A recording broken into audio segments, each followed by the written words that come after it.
Mishka Shabali is catching up with friends who are arguably more talented than him. Hey, what's up, gang? It's Mishka coming to you from chilly Lo-Fi, Ohio. I didn't bring my recording stuff, so I'm recording this for you on my phone. God, I love technology. If you didn't see my social media post, I bought a tiny, crappy little old house in Ohio and got keys for it, and I'm in the process now of regretting everything. I mean, doing the sort of preliminary round of fix-up stuff where you discover all the other bigger fix-up stuff that needs to be done. No, it's great. I swear it's so fun. But I have so much stuff coming up right now. I am springing back into action, which means maximum chaos right now. Wednesday, November 9th at my house in Phoenix, I'm going to be hosting a bunch of road comics returning from Let's Fest in Gainesville. We're going to have Brandy Posey, John Michael Bond, Anna Valenzuela, a couple of my local favorites, Sari Beliak and Leslie Barton. This is not a chicks rock kind of night. This just happens to be a comedy show where there's a bunch of good comics and they're not all dudes. That happens sometimes. Then on November 17th, Derek Sheen will be flying in from Seattle, and he and I are going to do a little run of shows. On November 17th, we're at Black Bridge Brewery in Kingman, Arizona. On November 18th, another star-studded cast at my house in Phoenix. Derek, myself, Eric Sobchak, Christopher Royer. That should be a fucking banger. November 19th, we'll be at Derek and I will be at Catalina Craft Pizza in Tucson, Arizona. And then November 20th, we'll be at the Quarry in Bisbee. The Quarry has become my home away from home, a spot that I don't miss whenever I'm in Bisbee. And then what's this? More tour dates? November 30th, I'll be hitting the road for real. I'll be doing a show at the Comedy Fort in Fort Collins with my road wife, Kyle Pogue, a guy named Ben Roy, another guy named Sam Talent, and Haley Raven. This should be a killer show if you're in Fort Collins or Denver, Boulder, wherever. After that, I have a run of shows in Lincoln and Omaha, Kansas City. I'll be dropping those soon. I'll be driving out from Phoenix back out to Ohio to work on more stuff here with my dogs, with my dog Sadie and my dog Rad Pinkard. I'm bringing my little adopted, unwanted foster child on the road with me. That should be fun. We hadn't checked in with my mom for a while, and things have been weird in my family. My mother had they discovered a mass on her throat, which probably not cancer. So that has been incredibly nerve-wracking for us. And at the same time, my father found a mass on his kidney, which is totally cancer. And I don't know. Those two things just sort of stirred up a lot of weird shit in my family. So I figured it was time to sit down with my old mom again and sort of catch up on what's going on in her life, how that's affected my life, and how that it should affect all of your lives. So please enjoy the podcast. If you haven't, please sign up for the Patreon. It's patreon.com/Mishka Shabali. Now that my entire empire will be sunk into caulk and spackle and paint. I need your help more now than ever. All right. Thank you guys so much for listening. Here is another podcast with my old mom.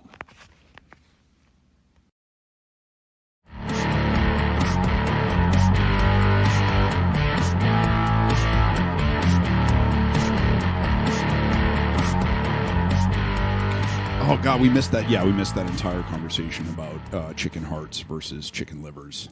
Well, do you want to go over that? No, I'm sure it'll come back up organically, as long as it doesn't come back up on the dinner table. It might. Remember, pâté. So I don't call it pâté de foie gras because that would be a lie. Pâté and Pat B. Pâté de poulet. I'll opt for the Pat B. Just my worst childhood memory. I wonder if you can actually get PTSD from your parents forcing you to eat disgusting chicken livers and stuff like that. I remember yams too. That was the yams and sweet potatoes. Where I just had like a fear of them, and now I have like 4 pre-baked sweet potatoes in the fridge right now. First of all, you got to amend the word forced, because I never forced your kids to eat anything. This is a lie. I don't know. It's one of the things that I've discovered from writing memoir and being in therapy and sort of trying to go back through memories, and what happened is never, like, what we remember is never what really happened. Well, no, you have to consult with the other parties but they don't involved, and then either. they're going to tell you how they remember it. Yeah. And then you distill it from there. And that takes too long, so just stick with your memory. Yeah, so I mean, I do think that there is an objective truth that, like, things do unfold in a certain way, but then quickly they get overwritten or warped or distorted or whatever, and then... Well, even that is always based on our view of it, of how it happened. Yeah. Somebody totally neutral has to be able to be there and see the yam put on the table and you make a face. When I was in Atlanta, I was like living by myself and trying really hard to stick to vegan. And so I would, it was like lots of unfortunate stir fries and just crimes against vegetables and all baked potatoes or baked sweet potatoes because they're so easy to make. And one time I was like in a hurry, and I was starving. So I grabbed one as I was like heading out the door, and I still had my Toyota van and it had the cup holders there. So I just put like a sweet potato in the cup holder, and then I was at a stoplight and I was eating, and so I grabbed my sweet potato and I was just eating it like you would eat, a fucking banana or a burrito or whatever. And I like to think that people are a lot more open-minded now than they used to be, but still not open-minded enough that they can watch a man take a potato out of the cup holder and eat it at a stoplight and not freak out. Like, I remember looking over at people and being like, oh my God, that's exactly how I felt when I was a kid, when I had to eat sweet potato. Well, you're bringing up a memory of being in Tibet. They sell baked potatoes in the street, like street hawkers. They have a little barbecue grill, and that's the specialty. On the beach in the Caribbean or Cambodia, it's shrimp, but here in Tibet, it's potatoes, and you can buy them hot and eat them as you walk along.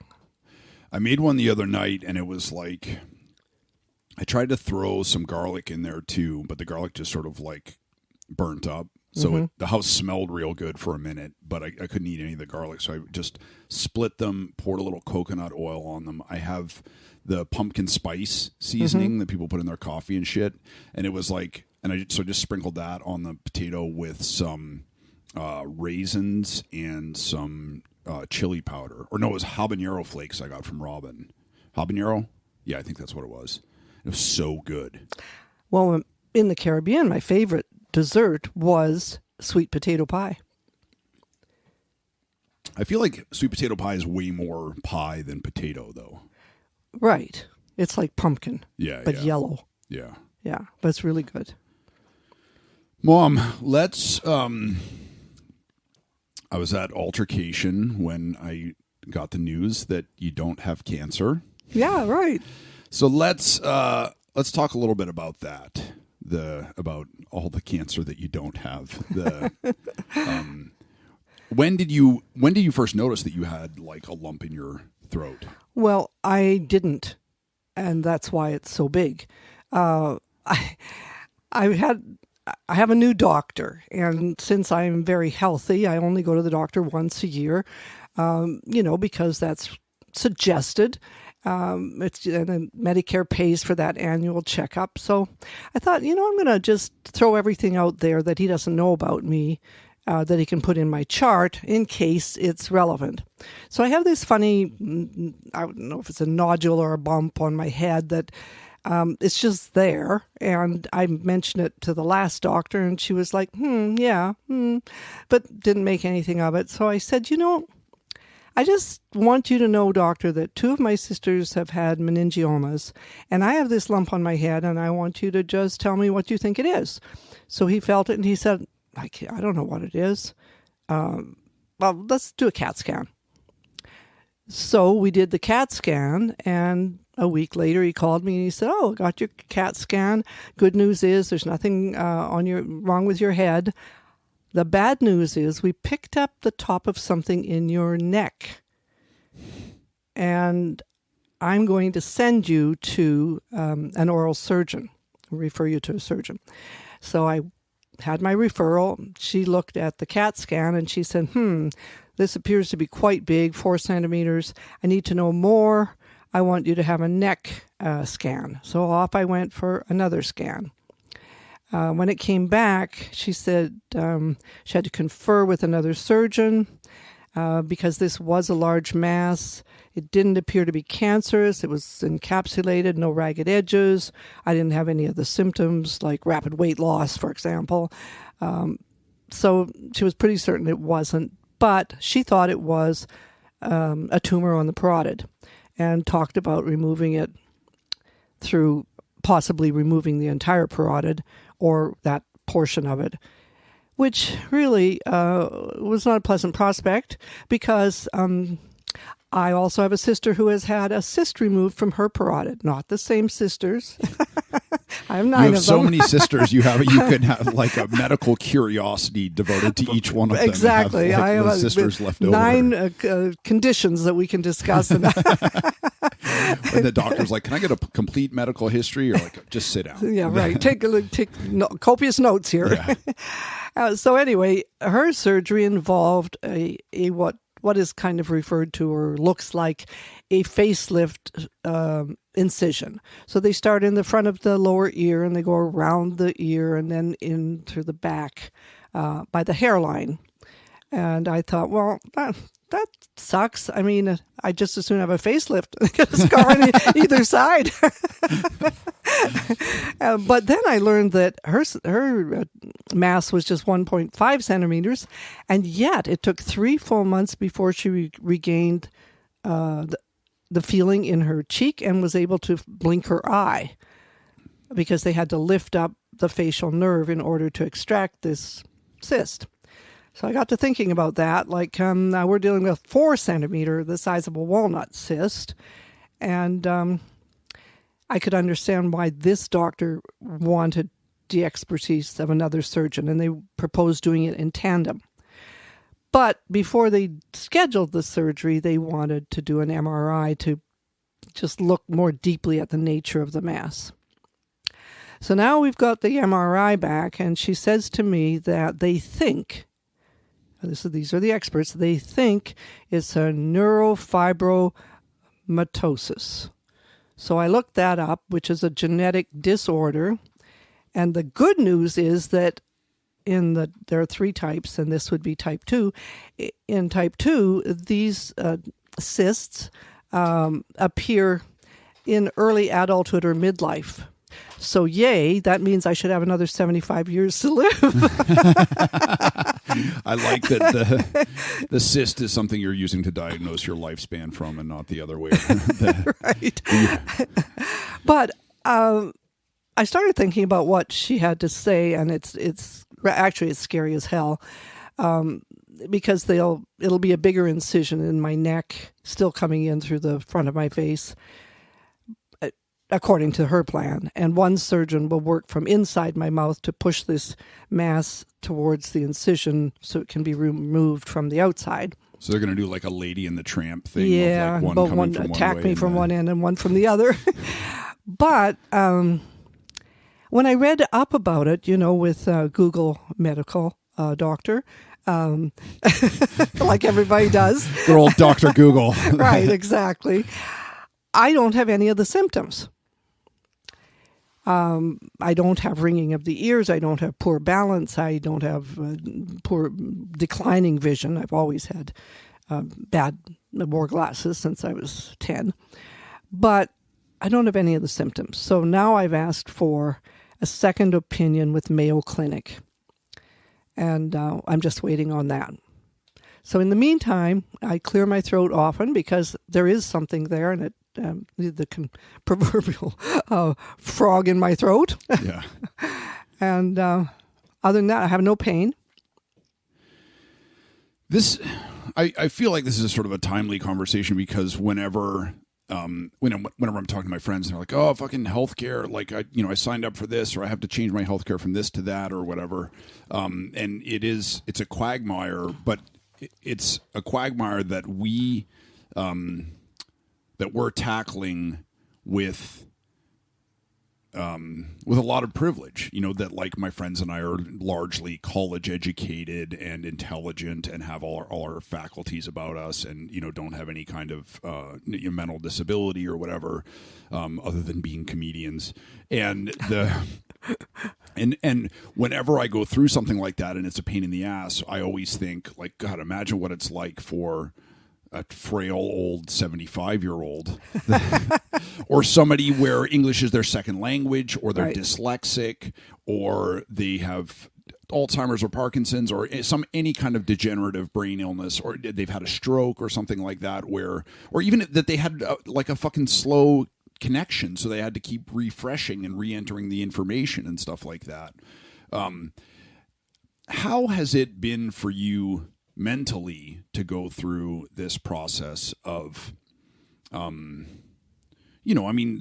doctor, when you have a nodule on your head or a bump on your head or a bump in your throat or something like that, that's potentially like, my cousin Daniel had the, bumps on the back of his neck, and 3 weeks later he was dead when he was 15, So it's potentially incredibly scary. Yeah.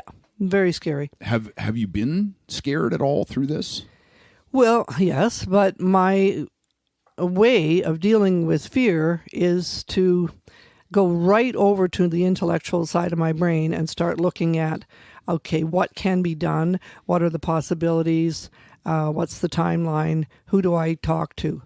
And so, as Dr. Carlisle said, you ask some very good questions. That's great. And he, on my behalf, asked some very good questions. He immediately said, what kind of insurance do you have? Do you have regular Medicare, or do you have an Advantage program? Because I think if you just have regular Medicare, which I do, you may have a small copay, but this should be covered, the second opinion. So already he was on my side from the financial perspective. Mm-hmm. But this is scary as shit, and it makes me angry because there's no need for a country this elevated, shall we say, in all areas, technology and science and all the benefits that we have by living in this country. We can't provide socialized medicine. It sucks because, and you know this, my brother-in-law just had a major life-threatening surgery in Canada to remove an aortic abdominal aneurysm. Mm-hmm. He survived. Yeah. Financial worry was not part of this. Yeah. I think it's one of the things that we see that's completely pervasive in American life is that it's not a democracy, it's a plutocracy, where there's there's several different, there's a hard line between, do you have enough money to pay for basic health care? Do you not have enough money to pay for any health care? Or do you have enough money to pay for the fucking best of the best of the best? And it's like, what that works out to is difference in lifespan, in quality of life, where there is a ruling class of, the immortals, like, Elon Musk, I mean, if his head got chopped off, he'd buy another head because that's how much fucking money he has, and then sort of like people under that, and then a refugee, sure, who they're treated in this country as subhuman. Sure. And just things like, I mean, part of what went through my head was, how many days in hospital will this involve? Are they going to charge me $14 for a damned aspirin? I'll take one and put it in my pocket, because I'm not going to be cheated that way and treated that way. Yeah. And even now, as we're looking at this, and if they schedule surgery, we're at the end of this year. So my supplemental plan has a $2,500 deductible. If it's just a neat surgery, that's one thing. But the potential for this mass to be on my cranial nerve 9 and 10, which involves swallowing, or 12, which involves the shoulder, or 11, which involves the tongue. There's others, plus your facial nerve. To take a mass that big out, these nerves are going to be stretched. Mm-hmm. It can take a year for them to fully function again, and some may not fully function again. Yeah. So how much therapy will I now need if this is what transpires, if this is the way it goes? So yeah, I mean, part of me is going nuts, and the other part of me is like, okay, what's the next step? I was talking to Sari when, in between the window of when we got the MRI, the MRI was sort of scheduled and then performed, and then we were waiting to get results. And she was like, "Hey, just checking in, seeing how you're doing. How's mom? How are you?" And I told her, I was like, "We're being real fucking productive. We sure are." Like, just doing job after job after and I don't think we talked about worry that much. No, either. But in my mind, if I was thinking, well, damn, if this is going to affect my shoulder, I better get that painting done. That's the pragmatism that I go to. I have a lot of stuff you need to get done. It's true too. I mean, we think about our lives in, as a binary. You're alive or you're dead. But what kind of life is it if you're missing an arm, or if you can't move, part of your face, or. Well, you would all hate it if I couldn't move my tongue. Because your phone would be ping, ping, ping with texts all. It's one of those. Well, it's one of those careful what you wish for things. Because I was the other day, I was like looking at one of your texts, and I was like, God, if I could travel back in time, it wouldn't be to kill Hitler as a baby. It would be whoever taught mom voice to text. I would go back and undo that because I know my trigger finger is too fast. The other morning you were like, "Oh, it's so cold. I'm just sitting here shimmering." It was funny, wasn't it? Yeah. I was like, that is so my mom. Like the rest of us are freezing and she's shimmering. The rest are shivering and I'm shimmering. Yeah. But part of that right now is that some of my pronunciation is affected by this lump in my throat. Huh. Well, imagine this: if you have a really bad cold and you've got a lot of mucus draining in the back of your throat. Yeah. You get hung up sometimes, like, yep. Let me clear that and then start again. Yeah. Yeah, that doesn't work so well when you're texting. Yeah. It's funny because going through this whole thing and then you describing the mass in your throat and how it felt and how it manifested. In the process, I convinced myself that I was like, oh, fuck, I think I have that too. Because I have had like a weird thing going on, like on the left side of my neck. Get it checked out. Well, I think it's psychosomatic or something like that, because I feel like I've had it since 2020. I don't know. I think I hear Sadie whining, so we're going to take a quick break. I'm going to let her out to go pee. Okay. We'll come right back. Okay, false alarm. Sadie was fine. Just having a dream. It's like my whole life, you and then T, when we're in a situation of like sort of stress or worry, you often seem to have had two different responses. One is like, just be positive and everything will come out okay.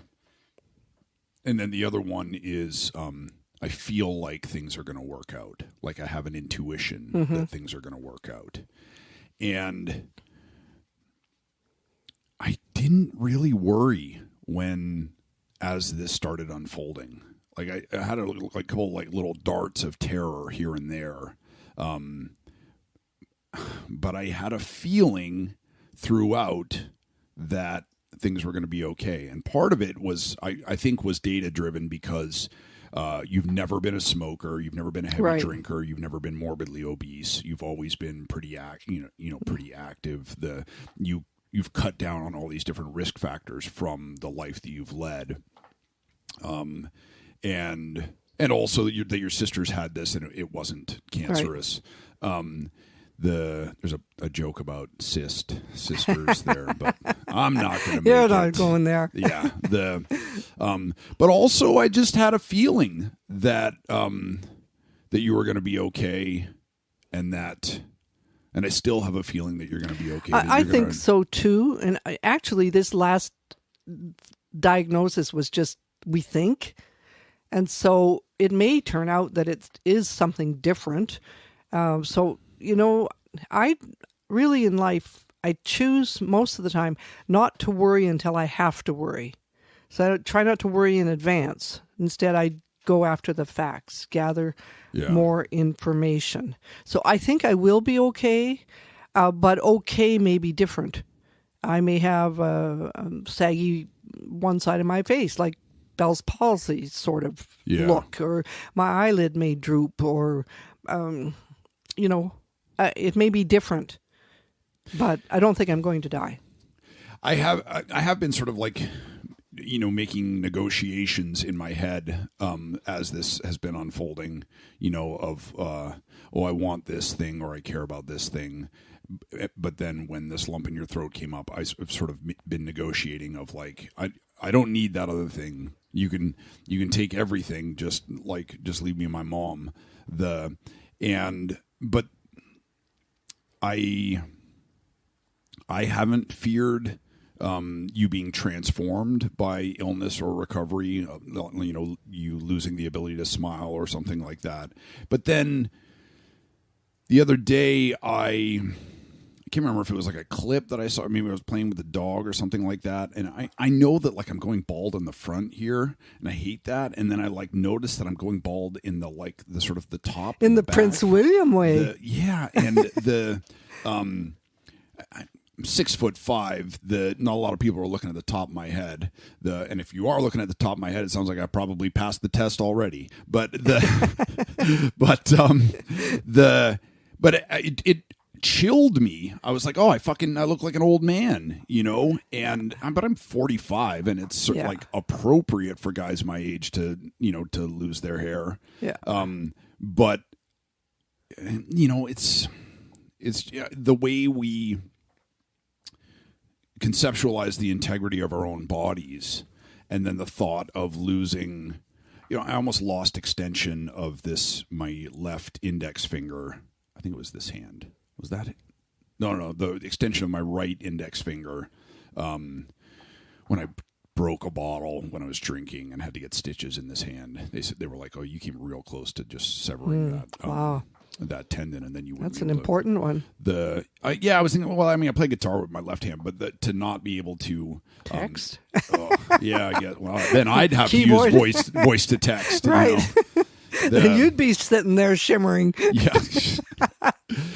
But whenever something happens that changes or transforms or reduces your sort of bodily integrity, I don't know, I feel like we go through a certain grieving process. Well, it's known. It's well known. People who lose a limb, for example, or, a woman who has a mastectomy, these kinds of events, it's a part of you. I mean, some people want that part to be retained so it can be buried with or cremated with integrity with the rest of the body. Yeah. That's how much they feel that defines them, or it's a part of them. I always thought it was bullshit that you would go to the hospital and like get a tumor removed or something and that they wouldn't give it to you. It's like, I'm paying you all this money to take something from me. That's mine. That's mine. Give me my gallstone. This is so gross, but I have a little pink plastic box somewhere that still has a bunch of my teeth in it.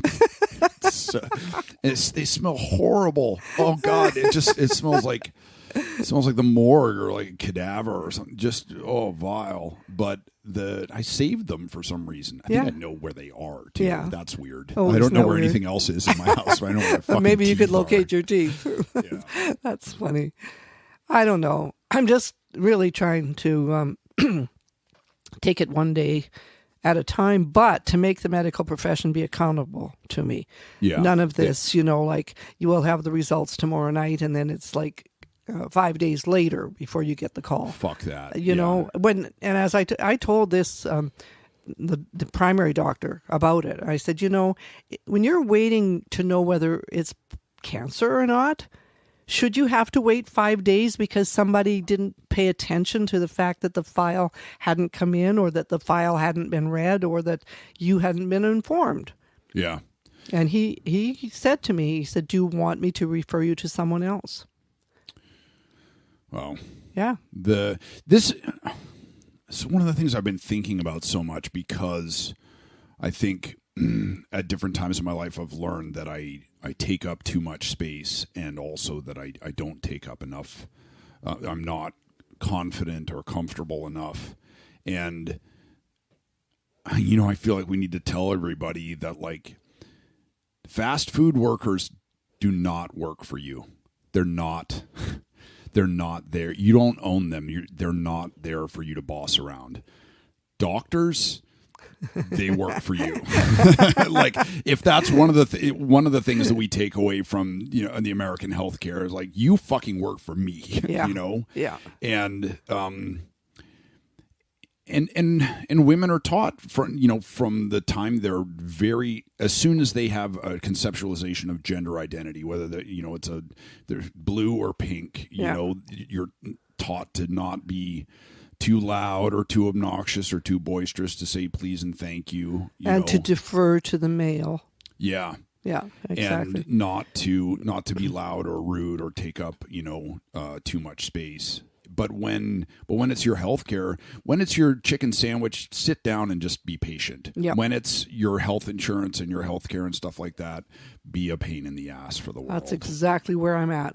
Exactly. Yeah. Yeah. But if I don't hear by Monday, I'll let the doctor know and he'll rattle the cage. And, so I expect I'll hear back fairly soon. And I have the feeling that Mayo Clinic, with their expertise, probably can schedule a surgery a lot faster. Mm-hmm. So we'll see. So the other side, in the meantime, there are projects to do. Yeah.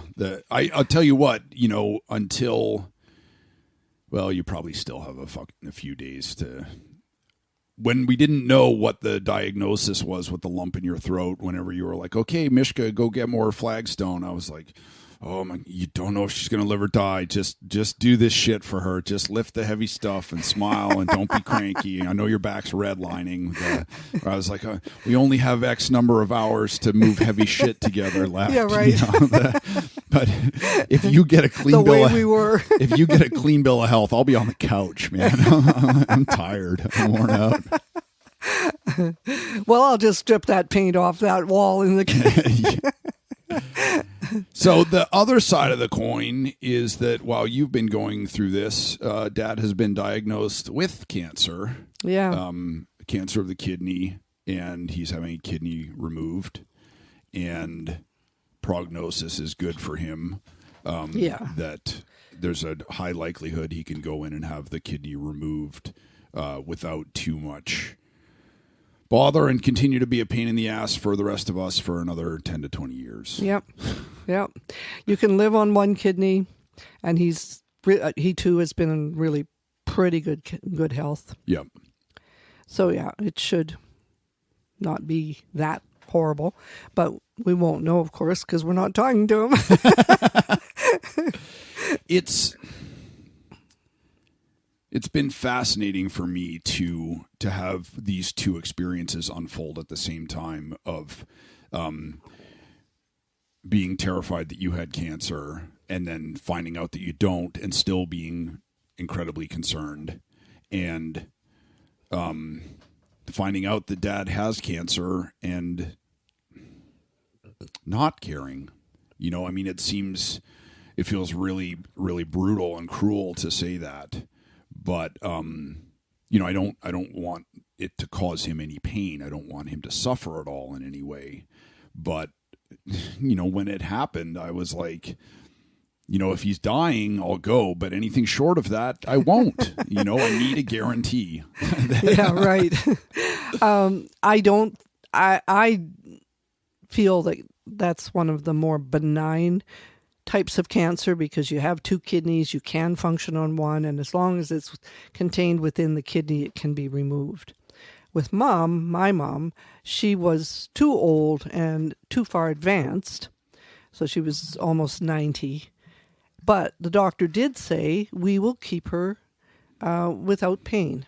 Mm-hmm. And Mom never took as much as an aspirin. She was not in pain. Wow. It is not a painful cancer. Wow. What caused some of the discomfort and pain in that sense later on was her legs swelling up from fluid retention as her kidneys finally failed in the last 6 weeks or so, when she wasn't able to support herself anymore to walk. Her ankles were like watermelons, etc. You know, that part of the dying. Yeah. That's tough. Yeah. Right. You know, I was talking to Nicole about this, you know, that we were talking about sort of life and death and mortality. And she said, you know, when she was a child and she figured out that she was going to die one day, she like freaked out. And I remember another student at T.W. Morrison in Canada, Christy, she was just crying, you know, uncontrollably all day one day. And it was like she had just figured out that people would die, you know, and she was afraid of dying. And I don't remember ever having that thing of being afraid of dying. Or let me rephrase that. I'm not afraid of death. Mm-hmm. I'm afraid of dying. Yeah. I'm not afraid of the destination. I'm afraid of getting there. Yeah. Like the process. Yeah. You know, they say enjoy the journey. I'm like, that's not one journey people enjoy. Well, recently, someone said that his sister-in-law had died peacefully in the night, and I said, "Whoa, hang on. She had 3 forms of cancer, including lung cancer. In the end, she might have died peacefully, but the dying up till that moment was not peaceful." Also, maybe it was peaceful for you because she didn't wake you up. Yeah, right. Yeah, you don't know. And maybe it was peaceful for her because she was relieved. Yeah. Because the dying process would be pretty exhausting. Yeah. So, when I was running this morning, there's always so many accidents around here. You can tell that we live in, you know, what was historically the poorer part of town because the fucking 6-way stops and stuff like that. You know, talking about plutocracy. You know. Yeah. And then there's another intersection up here where I saw a white woman in a Range Rover take out a Mexican guy in a smaller economy car and then lie about it. So I went back and made sure that they had the full story. But that same intersection, I was running with Sadie, and Sadie's always like bouncing around, you know, on the leash, and she sort of was prancing around and almost like swung her hips so that her back legs slipped off the sidewalk. And I had like that momentary flash of like if a truck came along at that moment and like caught her while I was running with her. Man, you know, the human beings and dogs have evolved over thousands and thousands of years to live together, and human beings have evolved. And, you know, we know that we live longer than dogs. And when I got her, that was part of the deal with the devil that I made, is that I will love you unconditionally and I will watch you die. But man, if something like that happened now, Yeah. I don't know that I would, that I'd be able to recover. I know. And like watching her being out on the, T commented on that Instagram post of, Her jumping. yeah, Sadie jumping. I mean, it's clearly 6 feet in the air at least, and maybe more. And that was after running and her doing a bunch of those jumps in the park, you know, so that wasn't peak performance for her either. And T said, oh my God, you know, look at how proud of her you are. Yeah. And I am. I absolutely am. Yeah, And that's she's like you know, your kid. Yeah, it's one thing in my life that I I love her unconditionally, and because of the communication barrier, I have to approach her with maximum patience and generosity, and like, just sort of give her time and space to be who she is, and she's doing the best she can, and she's doing great, and so is this little one here. Elsie came to visit. Elsie was so happy today when Nicole took Sadie for I a know. hike. She just pranced right over. She was know. like, now it's me and you. But guess what? She misses her dog when Sadie's not around. Oh yeah, whenever like we go out for a while and then we come back, like Elsie just sort of gallops right over. Yeah. Yeah. Yeah, she just wanted to be queen for an hour. Yeah, That's they all. they like having a break from each other. Yeah. And the fastest way to get Sadie to come over is to call Elsie. And then Sadie will just come right over. That's funny. But has it dredged up a lot of like old bullshit at the thought of Dad having cancer and stuff like that, or are you pretty clear now with? I'm real clear that our journey is done. He and I had our time, and it wasn't all bad. I have every once in a while I have memories of different, I'll see something and I'll say, oh yeah, that's right. That's the time we did this or whatever, But, we're all broken souls to some degree, We all have cracks, as Leonard Cohen says. You just, it's time, sometimes it's just time to move on. You can't fix a relationship sometimes. You can't fix another person sometimes. You can't fix a job sometimes. Sometimes it's just time. It's just time. Yeah. And I hated that he left the way he did, and that he told you kids he was only divorcing me, and he'd call you every Sunday, and then he didn't, and there's lots of things like that I hated, but that's me trying to take on his shit, and I'm done. Yeah. One of the things that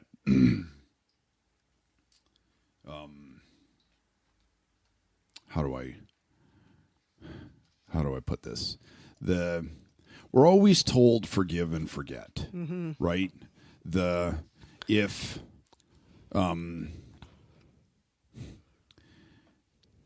it's true, if one time you were supposed to pick me up from the airport and then you didn't pick me up from the airport, I need to forget about it. I need to forgive and forget, right? Yeah. But it's also true with Dad that I need to forgive him because he did do the best that he could with the tools that he had. Yeah, with the tools that he had. He came from a pretty horrific experience as a child and as a young man, and then things happened in his life that sort of made him continue warping. But I need to not forget the harm, but I need to forget him. Yeah. I need to close that door. Yeah. And I think that... Well, forget the need for him or the role, that he played, in your life. And you don't need him in that sense. But there's a balance there of forgiving and forgetting. Some stuff you just like, it's done, it's in the past. And then other stuff, it's okay to remember it. Yeah, what you were saying about remembering times you had together and being able to say like, oh, that was fun or that was a good day. I hate it when I talk to other alcoholics and they're like, yeah, I drank for 30 years and it was misery. I'm like, Misery every single day, huh? Mm-hmm. That's funny because when I was drinking, it was a blast for a lot of it. It was might have been misery in the morning, but it was super fucking fun until it wasn't. You know, it was like a blast right up until it sucked. You know, or it was a ratio of the. You know, my drinking paid off in pleasure until it didn't. Yeah, and exactly. Then, you know, and that's in a way that's how many marriages are. There are many good years in the beginning, or there's little hiccups along the way, and then you get through it, and there's some more good times, and but it's just finding when you get to where like, it's been a long time since there's been a good day here.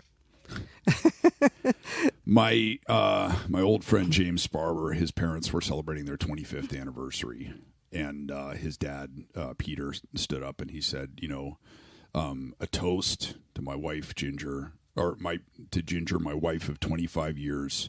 I want to thank you for 18 of the happiest years of my life. And she looked at him and she said, yeah, that's about right. Yeah, because, it's not, we still think of everything, in a binary of like, was it a good marriage or a bad marriage? What, was it a failed marriage or. I just hate to use that term because. Yeah. Yeah. I was arguing with my friend Jay Whitecotton when I was in Austin, that's always a good time. He's super smart dude, and we rarely see eye to eye on stuff, and it makes for good conversation. Absolutely. But we were talking about, he said that we didn't have, how can we expect to ever solve the human problem without having a good definition of what a human being is. And I'll save this for when I have Jay on the podcast and we ultimately humiliate each other. But one of the things I said to him was that trying to define a human being is like trying to define a river. Yeah. A river, gets. Sometimes it dries up completely. Sometimes it's like roaring and raging in the springtime. Sometimes it's iced over. It can be frozen solid. But a river is a river because it always flows in the same bed. Well, no, it doesn't because sometimes it changes. It changes. It changes cuts, radically, or paths or shortens it's dammed itself up or diverted, or So it's, then do we define a human being the same way we define pornography, which is to say, we know one when we see one, we recognize it. I don't know. I think it's a ludicrous statement to begin with. To define a human being. Yeah. I was like, for what purpose? What point does that serve? Yeah. I trust me. That was the same way I approached it. Of like, why are you making our lives hard? Why are you wasting energy on this? But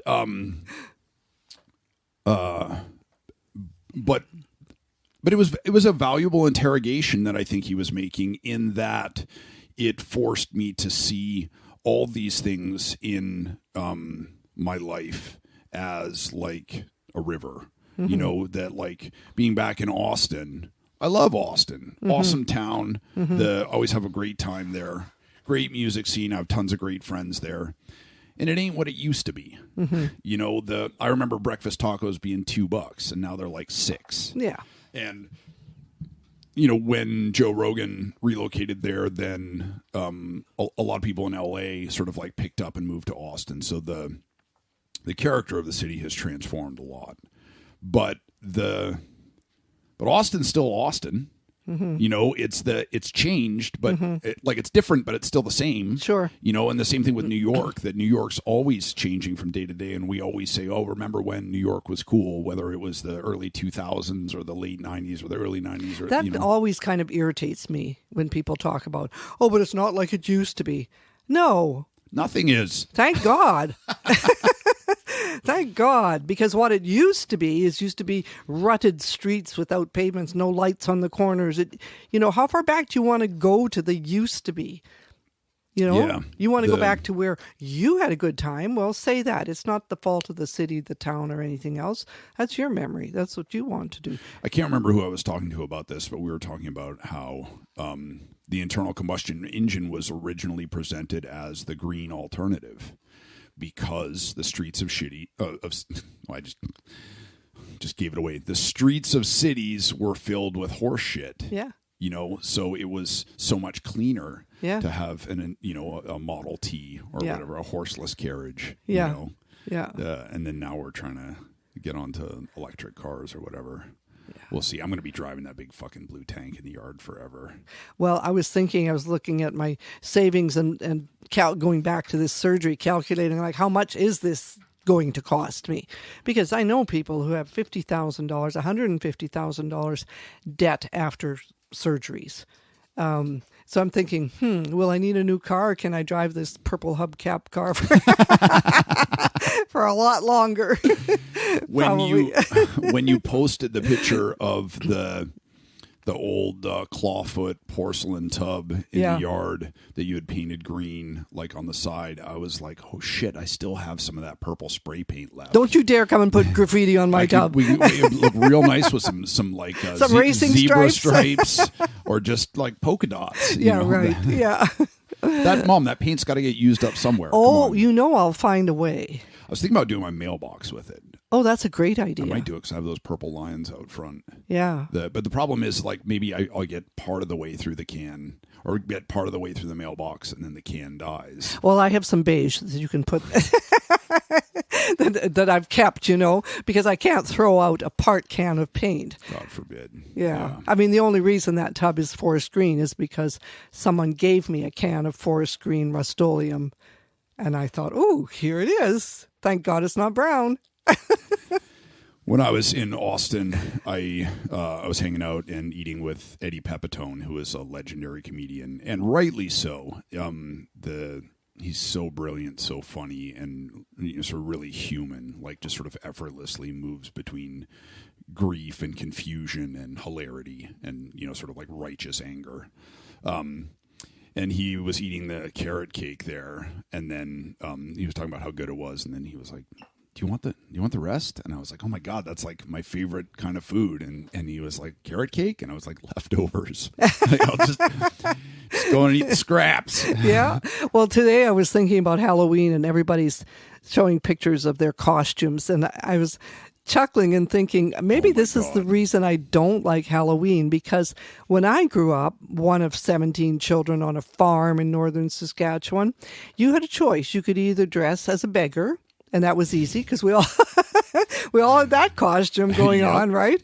Or you could be a ghost because there was always an old sheet somewhere that you could just rip a hole in the middle of it and you could be a ghost.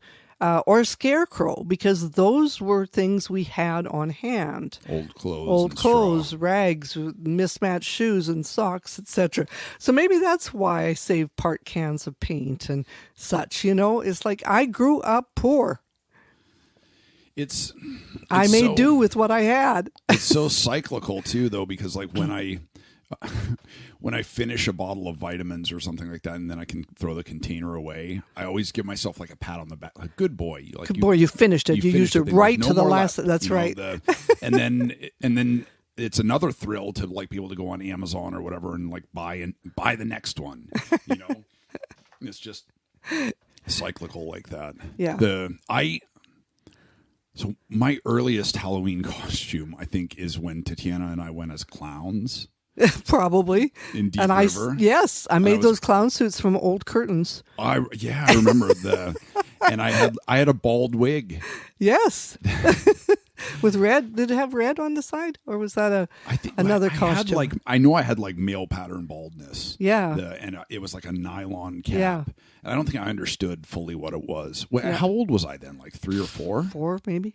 I remember it and I remember too I remember always being so angry at you and so disappointed in you that we could never get the store-bought Halloween costumes that were like, it was like a super corny, like cheap plastic mask. And then I remember often painting an S on my chest T-shirt for Superman. I had my Superman and Shazam T-shirts. Yeah. And, but I think I don't even think this was, because we used to do paper bag costumes where T would be like a bunny rabbit. Yep. With and I would holes be in the paper bag. A knight with like a cardboard sword. But that wasn't Halloween. That was just That was every just day, Saturday. Wednesday. Right. It was just, we're dress up. We're playing dress up. And you did a lot of that. Very creative. But no, I would not buy that commercial shit. That was just a waste of money. Yeah. I think my Halloween costume this year is just going to be like a green shirt, and I'm going to hold Sadie up and just put, zoinks, and we'll be Shaggy and Scooby-Doo. I'm going to turn the light out after I've locked the top lock and the bottom lock. All the kids can fuck off. Yes. There was one year where I bought a bag of candy thinking like, oh, kids will come through the neighborhood and I'll actually do this or whatever. And then nobody came and I just ate the bag of candy. Right. That's exactly what would happen. And what do I Yeah. need with a bag of candy? Well, unless it's candy corn, maybe. I love candy corn too. The candy pumpkins. Yeah. People hate candy corn. They have no idea. They what they're don't missing. know what they're missing. It's like the yellow marshmallow peeps at Easter. Oh, you're on your own.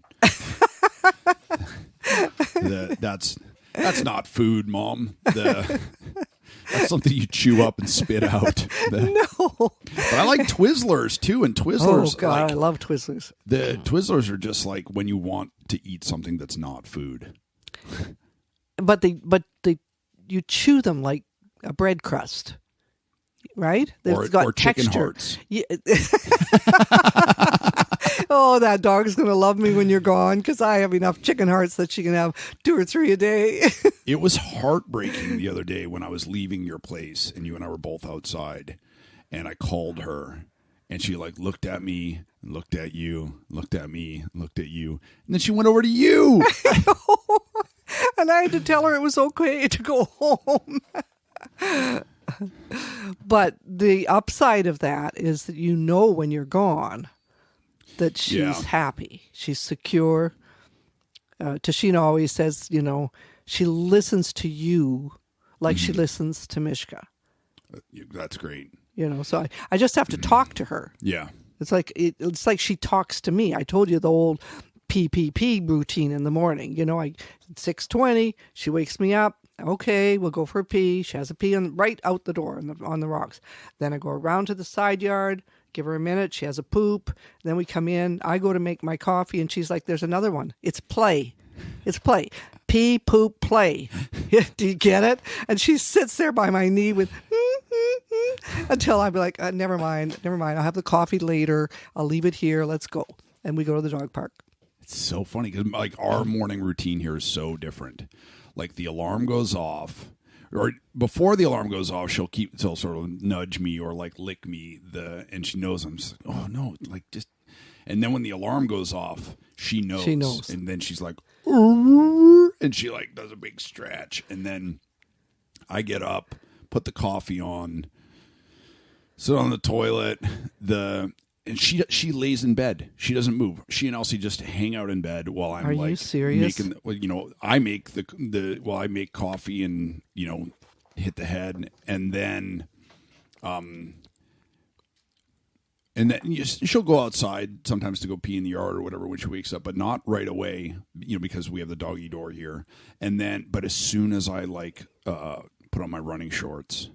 Then she's like, or I put her collar on. I always tell her, I'm like, all right, we're going to put your clothes on for school. Yeah. Like, buckle up her collar. Well, the other day she skipped the poop routine, and I was like, okay, well, I guess she'll do that at the park. So I went in, waited a bit. I thought, well, I'll get ready to go, but I'll take her out to the side yard because I'd rather she'd do her pooping here.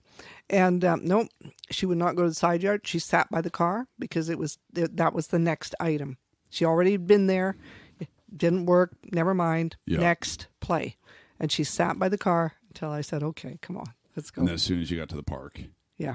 Yeah. I brought a bag. That's good. Yeah. That's good. Yeah. I think that'll do it for today. Or unless there's anything you're dying to get off your chest. Nope, I'm not. We don't use the word dying here. Yeah, I guess. Get that off your chest. Anything you're living to get off your chest. Yeah, right. Exactly. Exactly. But how funny is this? I mean, not funny, but let's say I can't use my tongue after this surgery for a year. This would be the last podcast for a while. Well, we better get another one in then before you go into the knife. Yeah, well, you know when it is. Okay. We'll figure it out. Yeah. All right. I love you, Mom. Thanks for doing my too. podcast. I love you too. All right. All right. Folks, thank you so much for listening. I know there's a million podcasts out there. We appreciate you spending your time with us. If you're digging the show, if you're enjoying it, if these conversations move you, make you laugh, annoy you, piss you off, please take a minute to rate, review, and subscribe on Apple Podcasts or wherever you get your podcast. It helps us grow the show, and it helps other people find it. If you'd like to hear bonus episodes, song demos, just sort of ranting off the cuff conversations, all sorts of different bonus material, writing advice, personal blog posts and stuff like that, go to patreon.com/Mishka Shabali. We will be having monthly episodes up there with my mom and I answering questions from readers, and there's all kinds of good stuff there. Thank you so much for supporting.